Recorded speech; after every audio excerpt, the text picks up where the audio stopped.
Welcome to episode 558 of the show. Today's question is one that was given during a live training session, and that's on how to create content that is catchy and exciting and also to promote sales. Now, why is this question important? That's because content creates interest and awareness. That's the pieces of content, whether photographs, what else? Articles, podcast episodes, all the things you put out into the internet, basically. They help to create interest and awareness around your product or your service. And the interest and awareness creates possibilities for more conversations that you can have with people.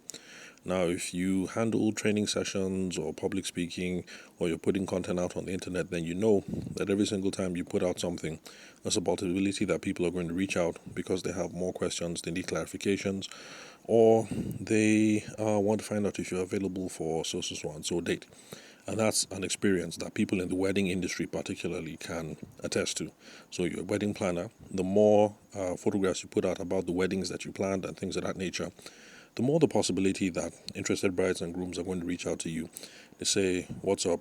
Are you available for December 15th? How much do you cost? And on and on. So the more content you put out, the more interest, the more awareness, and the more possibilities for conversations. And the more conversations that you have, whether these conversations are online, like people hitting you up in your DMs or sending you emails, or whether they're offline, people approaching you at events or after events, the more possibilities that we have for sales. And so that's why this question is important. However, I'd like to challenge one of the premises of the question, that content has to be catchy and exciting. Now, does it have to be catchy and exciting? Maybe. It definitely helps if the stuff that you put out isn't boring and lackluster. But I think that the average person should focus on relevance, and then you'll be able to get attention and engagement. Because if what you're putting out is relevant to the target audience that you have in mind, then definitely people are going to engage with the stuff that you're putting out there. Now, if stuff is catchy and exciting, that is good. But unfortunately, catchy and exciting stuff is more like entertainment.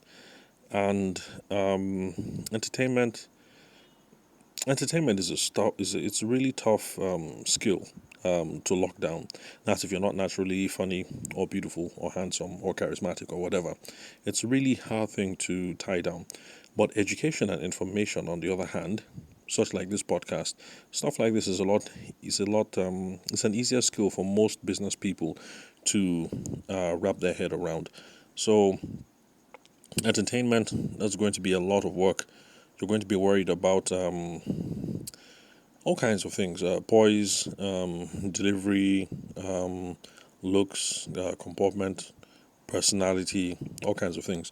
But if it's about education and information, then you're worried about, yes, of course, delivery is important, but then the content and the context of what it is that you're saying takes a primary focus, and not whether you are attractive or not, or whether you have the skill to wow the crowd, either in person or in text or whatever.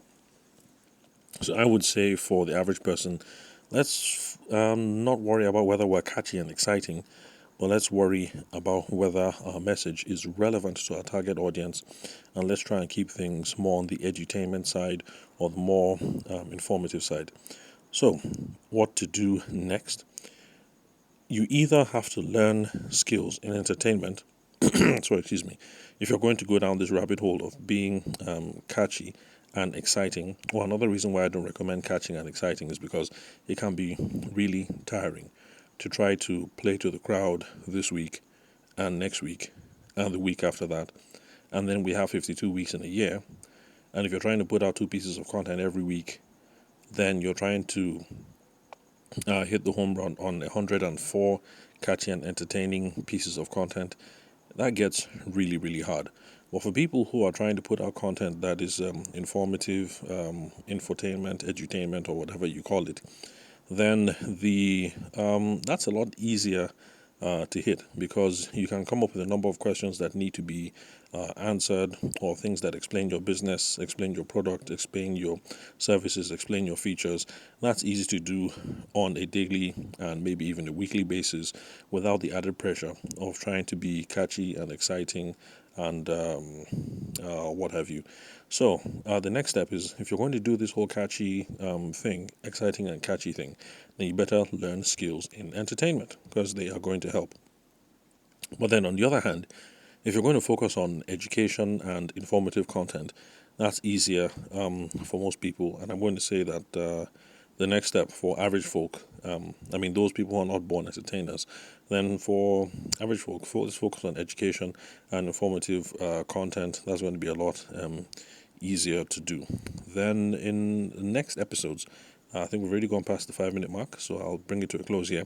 So, in future episodes, we're going to explore how to do educative and informative content, and then we're also going to tackle the second assumption of the question, which is whether content can generate sales. So, we're going to look into some details about how you can use the content that you create to generate sales. So, thank you very much for listening to episode 558. I'll catch you guys at the next episode.